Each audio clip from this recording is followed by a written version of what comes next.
members of an organization called the Professional Photographers of America felt that there should be some organization that recognized the inventors and movers in photography. So this is 1965. Photography is considered to be born in 1839. And so this group of people decided to create what they called a Hall of Fame. They produced a list of people that they wanted to honor. And in addition to this, they somehow began collecting cameras and images. And they set up originally in Illinois, but then very quickly moved to Southern California at the Brooks Institute of Photography.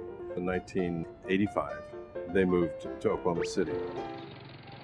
Another 20 years went by, and we realized that we were sort of hidden in the back of this large museum complex.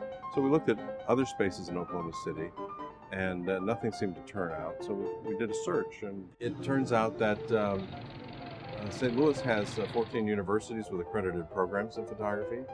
There is the largest camera club in the country here. And it was a perfect fit, we feel. Grand Center with all of its arts organizations here in Midtown St. Louis with a lot of energy and determination to make a mark on the city. So here we are, we're bringing this collection, 30,000 photographic images, 6,000 cameras, really going back almost 200 years. And people were saying, oh my gosh, this is coming, because there's so many ressemblance and correspondance between this museum and other institutions. One of our board members had been involved with Merritt's and asked whether we might have the use of some space. When I say space, I just don't want you to think it's a bunch of tiles and a bunch of bricks, etc. It is state-of-the-art warehouse space that this collection needs. The beauty of it is that the collection, for example, Peter Dombrowski, who will be the first major exhibition, we can collect all of his things out there and then bring them down to Grand Center and to our museum. What you'll see in the galleries when we're functional is a series of contemporary exhibitions that will be rotating, and a series of exhibitions of vintage photography. This is a famous image from our collection that I'm sure will be on display at some point. It's a picture of miners by famed photographer Margaret Burke White. And Margaret Burke White was the photographer who did the very first cover of Life magazine. The poignancy, the perspiration,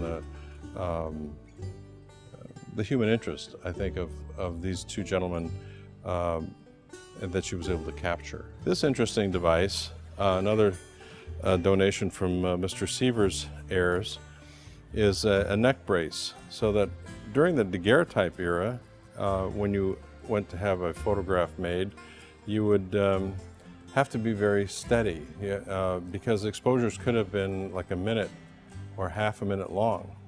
And so to assist, the photographer, somebody got the idea of inventing this neck stand, and this would pinch you in the back of the neck and hold your head steady so you wouldn't move around too much. Edward Muybridge was one person who had to invent a method to instantaneously capture images. At some point in the horse's gallop, his feet left the ground all at one time. Muybridge set up a dozen cameras in a shed, and the horse, as he went by, tripped a string, and the string released a guillotine shutter that went in front of the lens, like a slide with a slot in it, and it passed down in front of the lens. He was able to get an instantaneous photograph. So he deserved to be in the Hall of Fame. So he's one of our inductees. On one side, we'll have the contemporary. On the other side, we'll have the history, which is a key part of our mission and vision. And then towards the back, we will have all these cameras. And we're going to have, again, the correspondance and ressemblance. We'll have the kinds of cameras that relate to the photos that are being presented, so that we see this connection between science and technology and art. There's a bunch of cases over here. There's stuff in them, but I never opened them.